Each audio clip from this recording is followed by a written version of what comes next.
Kita awali News on the Spot hari ini pemirsa dari peserta pemilu 2019 yang dijadwalkan untuk menyerahkan laporan penerimaan sumbangan dana kampanye ke Komisi Pemilihan Umum hari ini. 16 partai politik peserta pemilu 2019 serta tim kampanye dari kedua pasangan capres dan cawapres dijadwalkan juga akan hadir. Untuk mengetahui informasi selengkapnya, kita akan bergabung dengan reporter Cika Multazam dan juru kamera Ali Amran langsung dari Gedung KPU Jakarta Pusat. Cika, hingga saat ini sudah partai politik mana saja dan juga tim kampanye dari pasangan mana yang sudah hadir di KPU? Ya, Tezar, hingga pukul 11 ini yang kami pantau, 4 partai politik dari 16 partai politik yang direncanakan akan melakukan laporan dari penerimaan dana sumbangan untuk kampanye pada Pilpres dan juga Pileg 2019. Dan keempat partai tersebut yang kami pantau telah tiba, yakni Partai Bulan Bintang, kemudian Partai Keadilan Sejahtera, kemudian PKPI atau Partai Keadilan Sejahtera Indonesia, Persatuan Indonesia, kemudian kami juga saat ini sedang melihat Partai Solidaritas Indonesia baru saja tiba untuk menyerahkan laporan dana sumbangan untuk kampanye 2019. Tadi juga sejumlah komisioner KPU juga telah hadir seperti Arief Budiman, kemudian juga Hashim Asyari tadi telah memberikan keterangan kepada kami mengenai bagaimana sebetulnya mekanisme yang akan dilakukan dalam penerimaan atau penyerahan laporan dana sumbangan kampanye 2019 ini. Ada beberapa hal yang perlu ditekankan, Tezar dan juga pemirsa, bahwa hari ini KPU akan lebih fokus pada dana yang masuk dari sumbangan. Ini artinya di luar dari dana-dana yang dikeluarkan oleh para calon itu sendiri, kemudian juga dana-dana yang dikeluarkan dari partai politik, ini adalah murni sumbangan dari pihak di luar partai. Tadi mencontohkan ada pihak-pihak yang sudah memang ditentukan dari peraturan Undang-Undang Nomor 17 tahun 2017 mengenai pemilu, di mana ada pun pihak-pihak yang diperbolehkan untuk memberikan dana, yakni pihak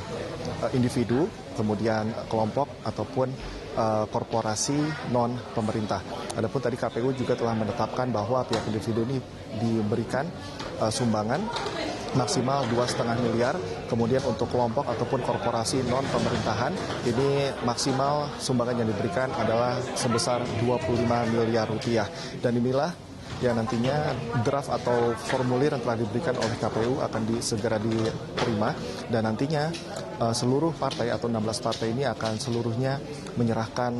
pelaporan dana dari sumbangan ini pada hari ini, dan KPU sendiri telah memberikan waktu dari pukul 8 pagi tadi hingga pukul 18 sore nanti. Kemudian tidak hanya pelaporan dari partai politik yang akan menyelenggarakan atau ikut dalam kontestasi Pileg atau pemilihan legislatif pada tahun 2019 nanti, kedua dari tim kampanye atau tim pemenangan dari calon presiden dan juga calon wakil presiden nomor urut 01 dan juga 02, yakni 01 Joko Widodo dan Maruf Amin, kemudian calon presiden dan juga wakil presiden nomor urut 02 Prabowo Subianto dan juga Sandiaga Uno, ini akan juga dijadwalkan pada hari ini akan memberikan laporan dana sumbangan untuk kampanye, dan dijadwalkan untuk pasangan atau Badan Pemenangan Nasional Prabowo Sandi ini dijadwalkan pukul 11, artinya tidak lama lagi sebetulnya juga akan tiba Badan Pemenangan dari Prabowo Sandi, kemudian juga dari tim kampanye nasional Joko Widodo dan Maruf Amin dijadwalkan juga akan tiba pada hari ini pada pukul 1 nanti untuk memberikan pelaporan. Sedikit kita melihat bagaimana ini adalah tahap kedua, Tezar, di mana pelaporan dari untuk dana sumbangan dari beberapa pihak yang telah saya sebutkan tadi. Sebelumnya dana awal kampanye juga telah dilaporkan oleh kedua kubu pada tanggal 22 September 2018, di mana tim dari Joko Widodo dan juga Maruf Amin telah memberikan laporan bahwa dana awal mereka sebesar 11,9 miliar rupiah, yang ini berasal dari partai, kemudian juga berasal dari beberapa korporasi, kemudian juga untuk calon wakil presiden dan juga calon presiden juga wakil presiden nomor urut 02 Prabowo Subianto dan Sandiaga Uno telah melaporkan atau menyetor dana 2 miliar rupiah yang berasal dari masing-masing kantong pribadi dari Prabowo Subianto dan Sandiaga Uno, masing-masing 1 miliar rupiah. Dan kalau kita melihat bagaimana pasangan paslon nomor urut 02 Prabowo Subianto dan juga Sandiaga Uno ini juga telah memberikan transparansi mengenai pemasukan, kemudian juga pengeluaran yang beberapa kali perkembangannya disampaikan kepada publik, dan kita tunggu saja bagaimana nantinya keterangan langsung dari Badan Pemenangan Prabowo dan juga Sandi yang dijadwalkan pada pukul 11. Begitupun nantinya dengan tim kampanye nasional dari Joko Widodo dan juga Maruf Amin yang sebelumnya telah melaporkan dana awal kampanye sebesar 11,9 miliar rupiah. Tezar. Baik, Cikal, lalu setelah kemudian nanti partai politik dan juga TKN dari masing-masing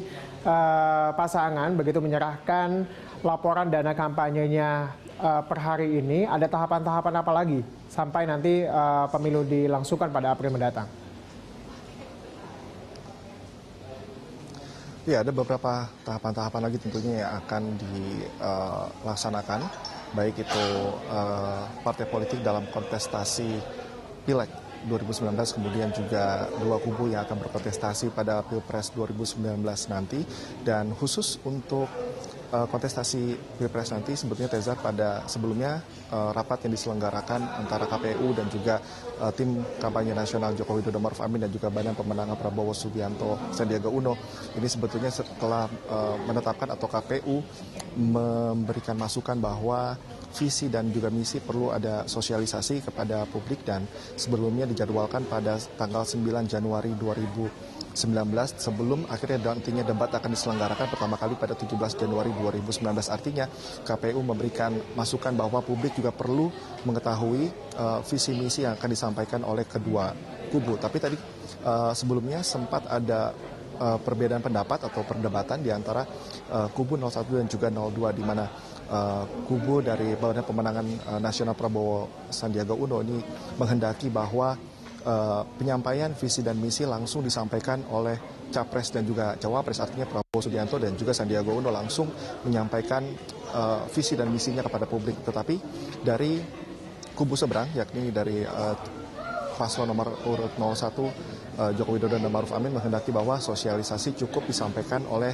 tim suksesnya saja atau tim kampanye nasionalnya saja, tidak perlu adanya terlibatan dari Capres dan juga Cawapresnya secara langsung. Dan tadi kami coba menanyakan kepada pihak KPU, namun tadi pihak KPU sendiri dari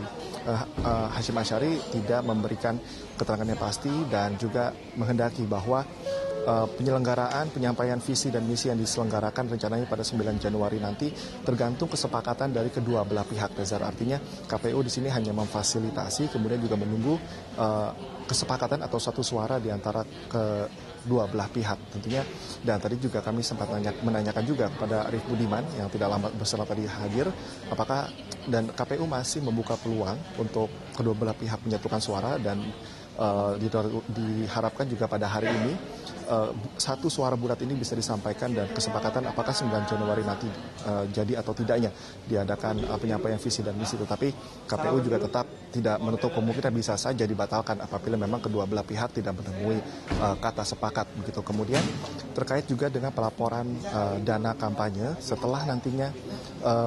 masa kampanye berlangsung, maka ada pelaporan mengenai pengeluaran dan juga pemasukan dan juga pengeluaran selama masa kampanye ini berlangsung. Ada beberapa hal juga yang disampaikan oleh KPU, Tezar, yang perlu diperhatikan di sini, bahwa partai politik ini dilarang untuk menerima uang sumbangan dari pihak asing. Pihak asing ini cukup luas cakupannya, diantaranya adalah individu warga negara asing, kemudian kelompok NGO apapun yang berada di luar Indonesia, kemudian juga perusahaan yang bisa dikategorikan perusahaan asing. Ini bisa dikatakan yang kepemilikan sahamnya di atas 50% dimiliki oleh asing. Ini dilarang untuk memberikan sumbangan kepada partai politik ataupun dari tiap-tiap capres dan juga cawapres. Dan audit kemudian akan dilakukan nantinya setelah pelaporan akhir ini diberikan, dan tentunya KPU akan menunjuk lembaga audit publik ini nantinya untuk melakukan verifikasi, dan nanti konsekuensi dari hukumnya sendiri KPU akan menyerahkan kembali atau mengevaluasi kembali mengenai konsekuensi yang akan diterapkan kepada tiap partai politik ataupun tim kampanye apabila nantinya terjadi pelanggaran. Reza. Baik, terima kasih Cikal Mutazam atas informasi yang telah Anda sampaikan untuk News on the Spot siang hari ini.